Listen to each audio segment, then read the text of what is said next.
చేశాడు, ఎవడు ఏంది చేశాడు అనేది కూడా ఆలోచించాడు.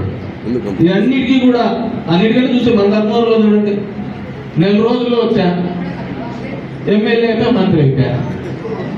అతను ఎవరో తెలియదు, ఏమో తెలియదు, మనం అతను తప్పు పట్టేకే లేదు. అతను ఏంది, గతం ఏంది, భవిష్యత్తు ఏంది, ఎలా అంటే చెప్తాను పోతాను. నేను నిన్న చూశాను అతనిది సత్యకుమార్ది ప్రజాగలం మేనిఫెస్టో అని చెప్పి చూశాను. నేను అప్పుడు కూడా ఈ క్యూఆర్ కోడ్ వచ్చిన తర్వాత ఇక్కడ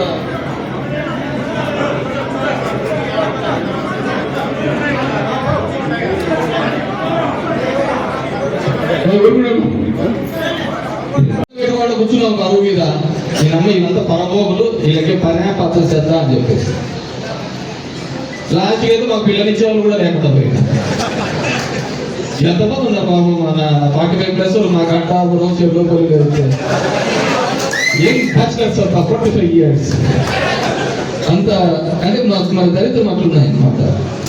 ఈరోజు వర్షాలు లేవు, ఇబ్బంది పడే పరిస్థితి, అన్ని తాత్కాలికమే. మనం చూసాం వైజాగ్ లో యోగాలను పెట్టాడు, గిన్నీస్ బుక్ రికార్డ్, అన్ని గిన్నీస్ బుక్ రికార్డ్. అది ఉందో లేదో తెలియదు. నేనే కంప్యూటర్ కనిపెట్టినా అంటాడు, నేనే ఫోన్లు కనిపెట్టినా అంటాడు. మనం చిన్నప్పుడు ఇనిటారో లేదో ఆడం ఈవని యాపిల్ ద్వారా ఈ జనం అంతా పుట్టిందని పుస్తకాల్లో చదువుతాడు. ఆ ఆడం ఈ ఎవరో కాదైనా ఈ మహాభావులే కాదు, ఆ విధంగా చేసి పెట్టినారు. మన అక్కడ పెట్టాడు తాత్కాలికంగా వైజాగ్ లో, అయిపోతానే మ్యాట్ల కోసం కొట్లాడుకున్నారు. మీకు చాలా మంది సర్టిఫికేట్ వచ్చింటది. ఒకటి ఒళ్ళో ఉన్నది మనలో, ఇంకి యోగాల సర్టిఫికేట్ ఫస్ట్ ప్రైజ్ సర్టిఫికేట్ ఇచ్చింటారు. అట్లా ప్రతి సందర్భంలోనూ కూడా మనము మోసపోతున్నాం. ఆ మోసాన్ని వీళ్ళు కంటిన్యూస్ గా చేసుకుంటూ పోతున్నాం. మన దరిద్రం ఏంటంటే ఇంతకుముందు అన్నా చెప్పిన విధంగా మనం నిజము మాట్లాడలేకపోయినాం, చెప్పలేకపోయినాం. చంద్రబాబు లాగా అబద్ధాలు చెప్పలేకపోయినాం. చంద్రబాబు మామూలుగా ఎవరైనా కళ్ళలో కళ్ళు చూస్తాడు, కొద్దిగా ఇట్లా అంటాడు. అతను కళ్ళలో నేరుగా చూసి చెప్తాడు, ఎంతటి అబద్ధాన్నైనా కానీ సాక్ష్యం తీసుకున్నాడు. అంటే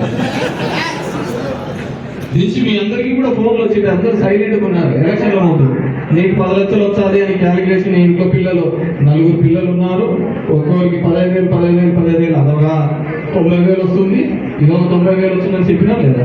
అదొక 60,000 వచ్చాది, ఇదొక 60,000. ఏదో బాగుంది చెప్ప, ఇదేదో లెక్క సారాలంతా అని చెప్పేసి మనము ప్రజలు మోసపోవడం జరిగింది.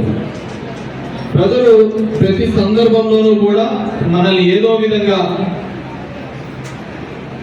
ఈ చంద్రబాబు యొక్క మాటలు విని మోసపోయి మళ్ళీ బాధపడము, ఇవన్నీ చూస్తున్న సందర్భం. చాలా సందర్భాల్లో చూసినాం. కరెంటు బిల్లు, ఎలక్ట్రిసిటీకి మీటర్లు బిగిస్తా అంటే పగలగొట్టండి అని చెప్పినాడు. మన ఎవరో ఒకరి రైలు కొట్టింటే వాళ్ళ మీద కేసులు పెట్టినారు. మన ఈడే పోతా అంటే పిఆర్టీ దగ్గర బ్యాంక్ ఉంది చూడండి, సుదర్శన్ కాంప్లెక్స్ లో, ఆడవాళ్ళంతా నిల్చోని పెట్టి నెలాకట్టి, ఏమన్నా ఈడంతా బాగుందా, ఏమంతా లోన్లు తీసుకోవడానికి వచ్చినానంటే, అవును సార్ లోన్లు తెచ్చినాడు. ఏమంటే లోన్ల కోసం వచ్చినాం సార్, మహిళా తనకైతే తక్కువ వడ్డీతో లోన్లు వచ్చాయంటే. ఏమంటే ఈ నెల కరెంటు బిల్లు వచ్చింది, కట్టాలంటే లోన్లు తీసుకుంటే తప్ప కట్టే పరిస్థితి లేదు. లోన్లు తీసుకోవాలంటే బిల్లులు, కరెంటు బిల్లులు కట్టాలంటే లోన్లు తీసుకోవాల్సిన పరిస్థితి. ఏమైనా 15,000 కోట్లు మందనే వేసాం మన మీద. మీరు చూడండి, పోయి 2 నెలలకు ఏ విధంగా మీకు కరెంటు వార్తలు పెట్టింటారు. బాధుడే బాధుడు అని.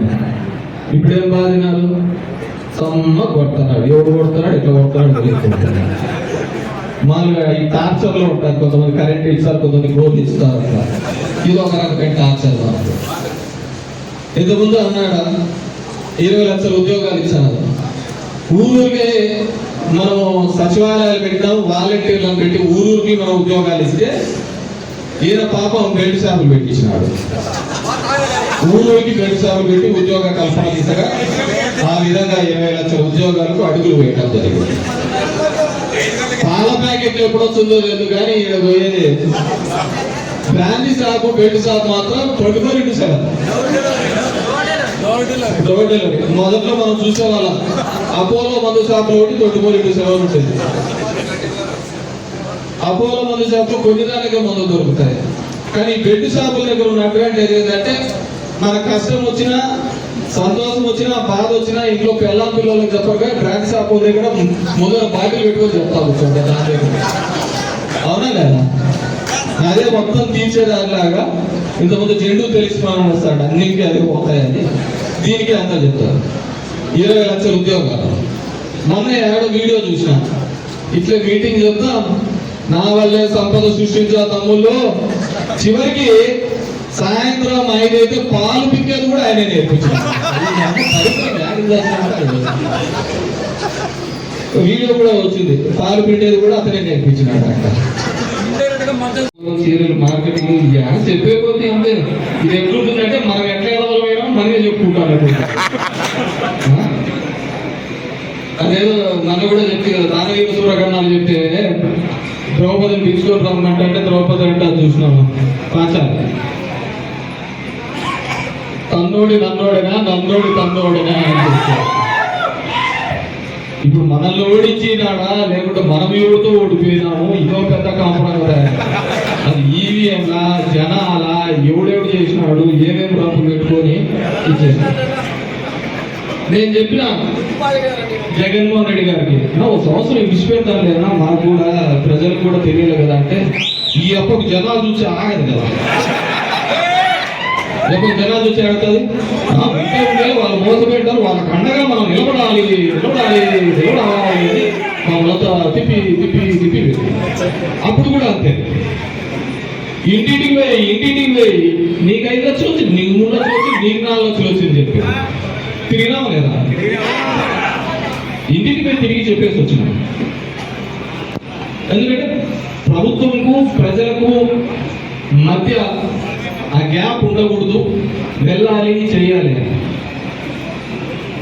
అయినా కానీ జనము లేదు చంద్రబాబు నాయుడు గారు ఇంకో హామీలను లేకుంటే ఈవీఎంలను ఇంకోటనో ఈరోజు మనం అధికారాన్ని కోల్పోవచ్చు వచ్చింది. అయిపోయిన తర్వాత కూడా మనకి సమస్య మీద ఆగుతున్నాం. మళ్ళీ జనం బాగా రోడ్ల పడి పట్టుకోవాల్సింది, మళ్ళీ పెరగాల్సిందే, మళ్ళీ జనం యొక్క కష్టాలు. ఎందుకంటే ఒక ప్రతిపక్ష పార్టీగా అది ఒక మన ధర్మం. అందరూ జనము వాళ్ళు మోసపోయామని బాధతో ఉంటారు. వాళ్ళకు అండగా నిలవాల్సిన బాధ్యత మనందరి మీద ఉంది అని ఈరోజు జగన్మోహన్ రెడ్డి గారు మళ్ళీ కూడా ప్రతి గడపను తక్కండి చంద్రబాబు గారు చేసిన మోసాలందరికీ కూడా తెలియచేయండి అనే ఒక ఉద్దేశంతోనే ఈరోజు చంద్రబాబు హామీ మోసం గ్యారెంటీ అనే ఒక పథకం ద్వారా మళ్ళీ జనం దగ్గరికి మనం అందరం కూడా పోయే సందర్భం చేస్తాం. ఇప్పటికే వార్డు కమిటీలు వేసినాం, గ్రామ కమిటీలు వేసినాం, ఇంకా అనుబంధ సంస్థ కమిటీలు కూడా రావాల్సి ఉంది.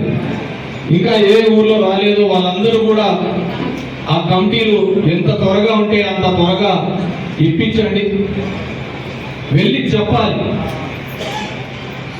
ఈ 15 రోజులు 20 రోజులు వాటిలో ఉన్న మనం అందరం కూడా ఏ ప్రజానికాన్ని అయితే మోసపోయినారో, ఏ ప్రజానికం అయితే బాధించబడ్డారో, ఏ ప్రజానికైతే అన్యాయానికి గురైనారో వాళ్ళ తలుపులు తట్టండి. చంద్రబాబు ఈ విధంగా మనల్ని మోసం చేశాడు, ఈ చంద్రబాబుకు ఖచ్చితంగా మనం అందరం కూడా రాబోయే కాలంలో గుణపాఠం చెప్పాల్సిన బాధ్యత మనందరి మీద